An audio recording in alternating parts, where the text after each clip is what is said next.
Hey guys, welcome back to another video. Today we have an S22 Plus, and as you can see, the screen is cracked. So yeah, we're just going to be replacing it with a genuine Samsung screen. So without further ado, let's get straight into it. Hello Lowy. I'm here. Set temperature to 80 degrees. It's set to 80 degrees.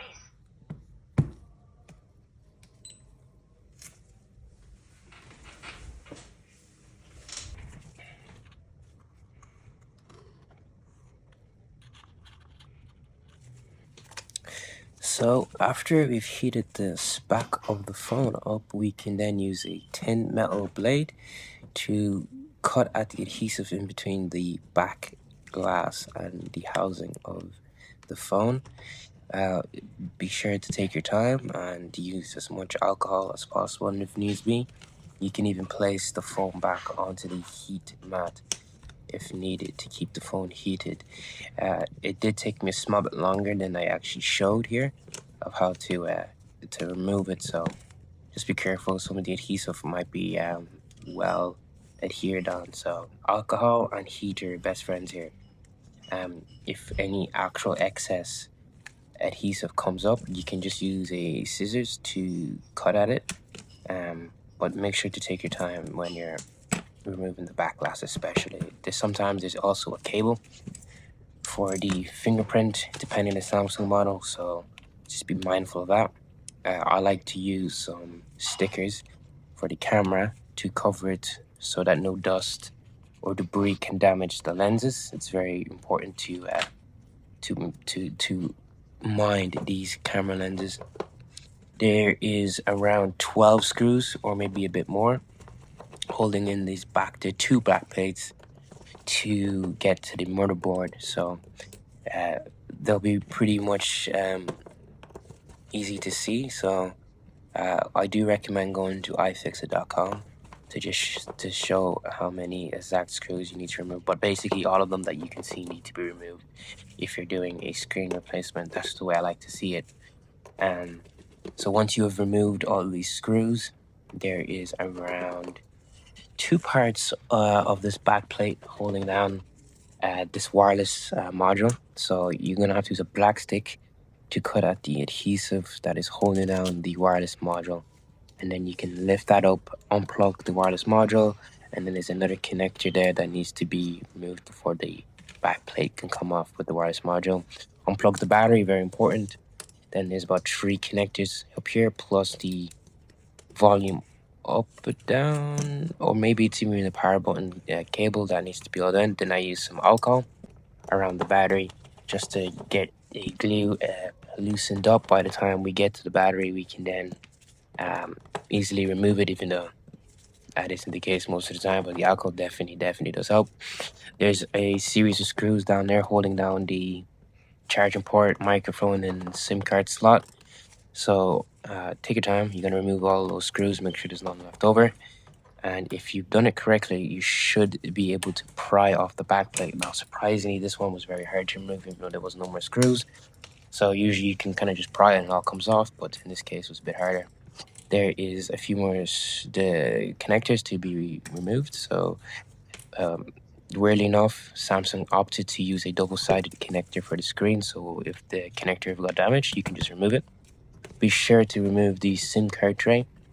If you don't, the charging port will not come off and you may damage something, so make sure to remove that. And then there's 3 more screws holding on that charging port module, and then we can move on to the battery. Bit troublesome to use. I tried to use the battery remover and it broke it. Very unfortunate, so I went back to using some more alcohol and a suction cup, and then I went on to use a black stick to basically, I wouldn't say pry, but kind of just get it underneath there so I can lift it up. So be very careful to not morph it as well. And then there's another screw holding down this last bracket that may have been underneath the wireless module bracket. We want to disconnect all these connectors. So one of them is the camera. We're going to disconnect that off and then lift off the board, which has the cameras still connected to it. You can use a bit of heat here But this camera itself will be kind of tricky to pry off, but don't use anything metal. Try to stick to some hard plastic and you should be able to pry off the front-facing camera. Then there is this, I believe this could be another speaker. First time you've seen it, but it was screwed in, so you just want to screw it in and it comes off pretty handy. Then we can put aside the old screen and move on to the new screen. So we just want to do vice versa, exactly what we did, putting in that speaker and screwing it back in. Then the board will go back in instead of the camera first. So make sure it's all lined up correctly. And it should all just go in like a nice jigsaw piece. And then that camera goes in as well. So you want to make sure it slides into that slot correctly, and then you can plug it back in. Helps to remove this sticker here that's covering this adhesive, and then removing the old adhesive from the old battery so that it sticks on correctly. I have one of these glue removal tools. They're about like 10-15 quid from China. They're all right, you know. It doesn't really work too well if the alcohol is on the adhesive that needs to be removed, so make sure to let it dry first before you start using one of these, as it just won't grip the adhesive at all. So after a while, we can then stick that battery back in. Remember, the sticker revealed new adhesive, so it just sticks in nicely. And then the charger port goes back in as well. Making sure to line it up. You can then screw it back in. There's 3 screws to be screwed back in. And that will allow you then to move on to putting on these connector cables that we once removed. Make sure you hear a nice click into place so that you are sure that they are in correctly. There is a main and sub part of the cables. The main is obviously going to the main board, and the sub is the sub board, which is the charging port board.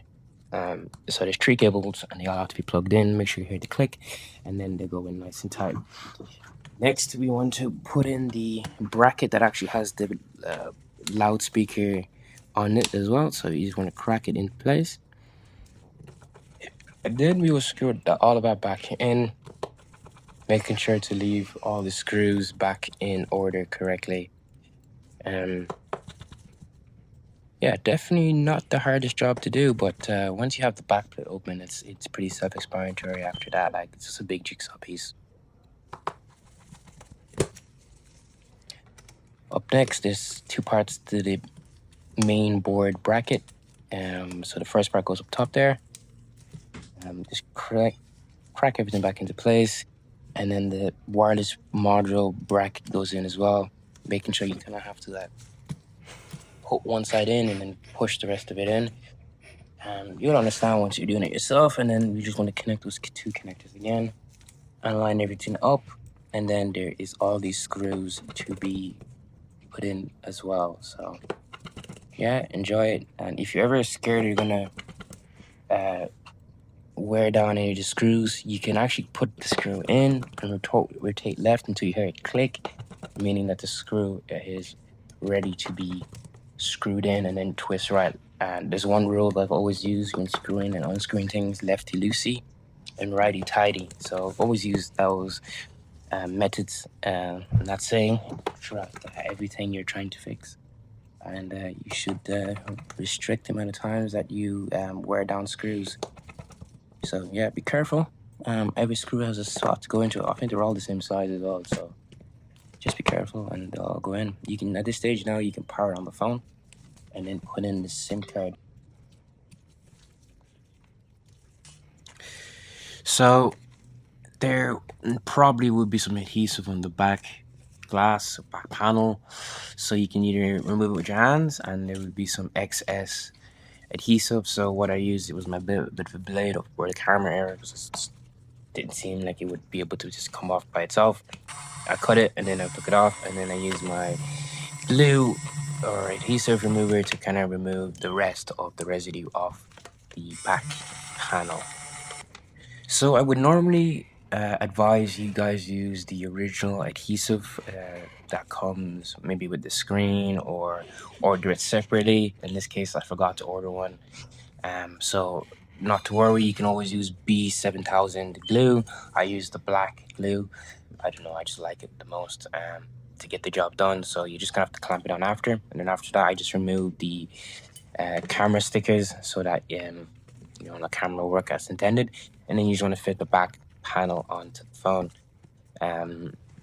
Because we use the B7000 glue, we are going to need to clamp this phone down to make sure it adheres the back panel to the panels of the phone correctly. So just twist those clamps on correctly and it should dry evenly. So it takes about an hour or two for the glue to set, so chances are you might want to tell the customer to wait a while, or to basically either use some sellotape to keep the back panel glued on. So yeah, cheers for watching, guys, and like, comment, and share for more.